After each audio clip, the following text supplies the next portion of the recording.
Loki, the Trickster of Ragnarök. An epic tale based on true Norse mythology. Prologue, the son of chaos. Even before the end of the world was foretold, the gods already feared one name: Loki. He was not born in Asgard. He was the son of giants Farbauti and Lofi. But despite his origins, Loki walked among the gods. He drank with Odin, travelled alongside Thor, and sat in the golden halls of Asgard. He was not the strongest. He was worse than that. He was the most intelligent. While Thor solved problems with his hammer, Loki solved them with manipulation, illusions, and lies. And for a long time, the gods needed him. Act 1. The man who almost destroyed Asgard. A brutal winter swept across the 9 realms when a stranger arrived. He made an impossible offer. He would build massive walls capable of protecting the gods from any invasion. In exchange, he wanted 3 things: the sun, the moon, and the goddess Freya. The gods were horrified. But Loki smiled. He convinced everyone to accept the deal. He will never finish in time. There was only one condition. The builder had a single winter to complete the walls. But Loki didn't know one thing. The man was a giant in disguise, and he possessed a monstrous horse, Svadilfari. Day after day, the walls grew far too fast. When the gods realized they'd be forced to give up Freya, they panicked. They turned their rage toward Loki. "Fix this, or you will die." For the first time, Loki was truly afraid. On the final night before the deadline, he made an absurd decision, even by the gods' standards. He transformed himself into a mare. In the frozen forests, Loki lured Svadilfari away from the construction. The horse disappeared into the night, chasing the false mare. Without his animal, the giant failed. Then Thor crushed his skull with Mjolnir. Months later, Loki returned. But not alone. He had given birth to a grey foal with 8 legs, Sleipnir, the fastest horse in all the worlds. And Loki offered the creature to Odin. Act 2. The Children of Prophecy. With the giantess Angerboda, Loki fathered 3 children. And each birth seemed like a warning from fate. The first, Hel, half living, half corpse. The second, Jormungandr, a colossal serpent, so enormous it could encircle the entire world. The third was the worst, Fenrir, a monstrous wolf that grew far too fast. The gods heard the prophecies. These creatures would destroy the cosmos during Ragnarök. Odin decided to act before it was too late. Hel was banished to the realm of the dead, Jormungandr was cast into the ocean, and Fenrir had to be bound. But no god had the courage to approach the wolf. Except Tyr. The gods forged a magical chain called Gleipnir, made of the sound of a cat's footsteps, the beard of a woman, the roots of mountains, and things that cannot exist. Fenrir was immediately suspicious. "If this is just a game, place a hand in my mouth as a pledge." Not a single god moved, except Tyr.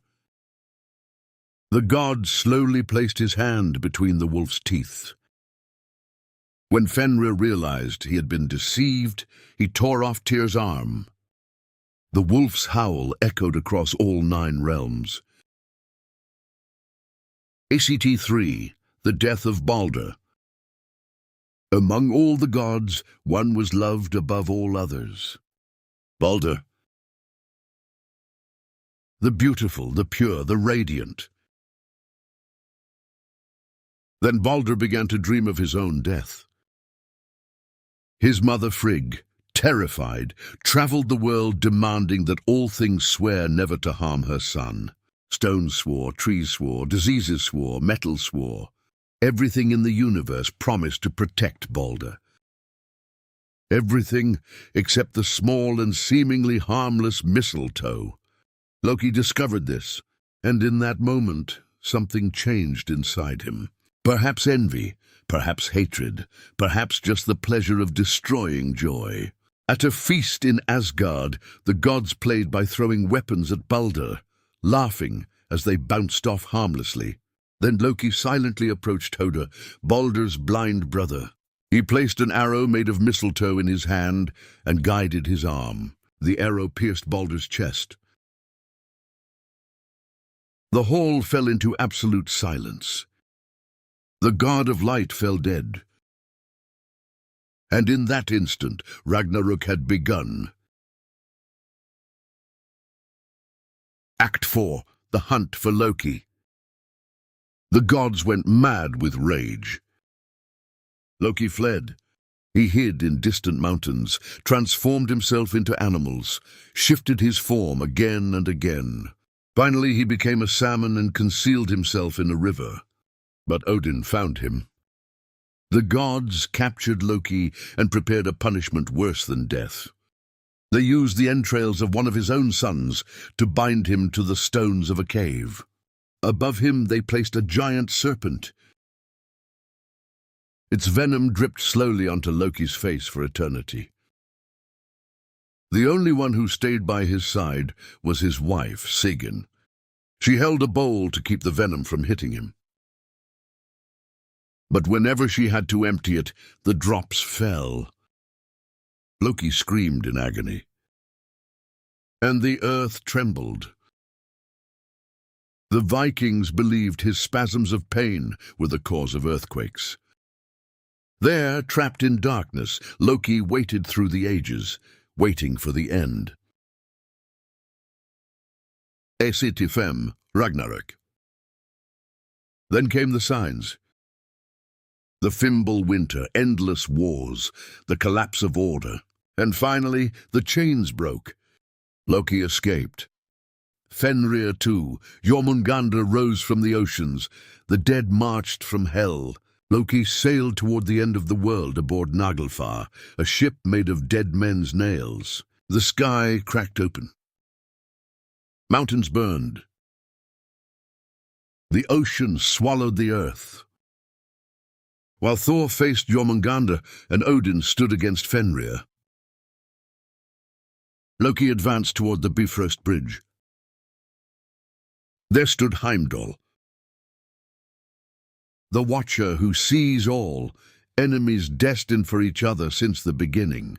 The two fought in the midst of the universe's collapse. Blades pierced armor, magic and blood covered the Golden Bridge. Until Heimdall struck Loki through. But before he fell, Loki also took Heimdall's life. The two fell together as Asgard burned. Epilogue: The world after the gods. Ragnarök destroyed almost everything.